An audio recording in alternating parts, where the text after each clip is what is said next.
Ritesh here, and in this particular video we will extend the ROC AUC metric that we were learning, and I will explain you some of the topics or some of the concepts that was left behind in this particular video. Suppose this is false positive rate, this is true positive rate, and this is suppose diagonal. So at this particular line, this is TPR equals to FPR. Okay, and these are the maximum value that can be given. Now we will see three cases. The first case will be when AUC equals to 1, which means area under this particular curve is 1. So when our area under the curve will be 1 is when we have our graph like this, when we have our ROC like this. When we have ROC like this, then only we can have a area. This is particular area. In this particular case, the area is 1, and what this means is, this means you have an ideal model, which means you have the best model given this data set. But this case never arises in real world, and if you have or if you face these particular cases, then you must, the first point is you must check your validation set. You must check your validation set. There may be some error in your validation set. It may happen that your validation set contains the training set, or your validation set is a subset of training set. That may happen. So you have to check your validation set. There may be some error, because this will never arise. Now one more case is AUC. Suppose your AUC is 0. If your AUC is 0, this means that your graph is like this, something like this. Okay, let me take some other color. Your graph is something like this. Your graph is something like this. So this case will also not arise in real world. This will not arise. If you have a AUC of 0, this means there are two things. One, that your data set is not proper, or it may be that your model has learned the opposite, or your labels were opposite.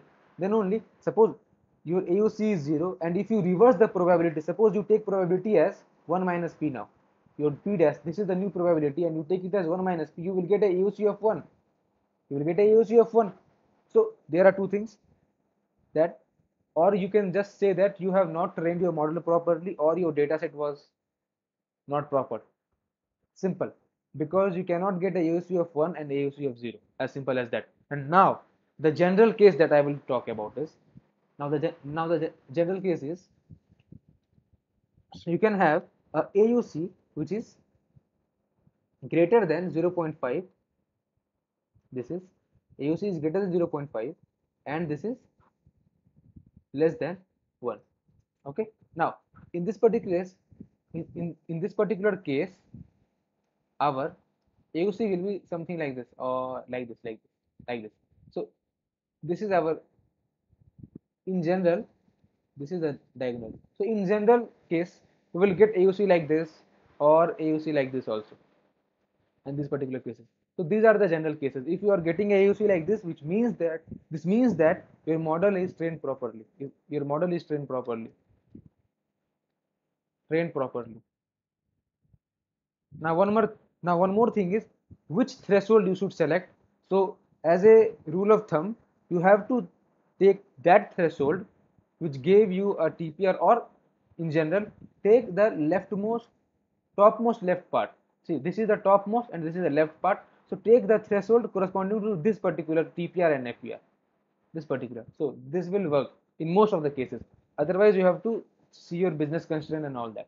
So this was all about AUC, and now I will just take a simple example what this actually means, TPR and FPR actually means. Suppose you have a TPR of 0.9. Okay, now you have one item which is defective, and you have other item, this is item 1, and you have item 2, and this is non-defective.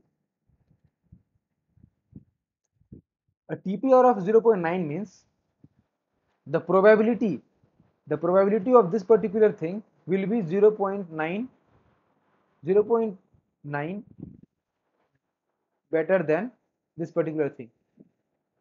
This will be better by 0.9%, or this the probability of this particular item will be 90% better than this particular probability, which means that this can have a probability of 0.95 and this can have a probability of 0.05. So the difference is almost 0.9. So this is the meaning of a TPR of 0.9. Because the probability decides whether we will have a classification, proper classification or not.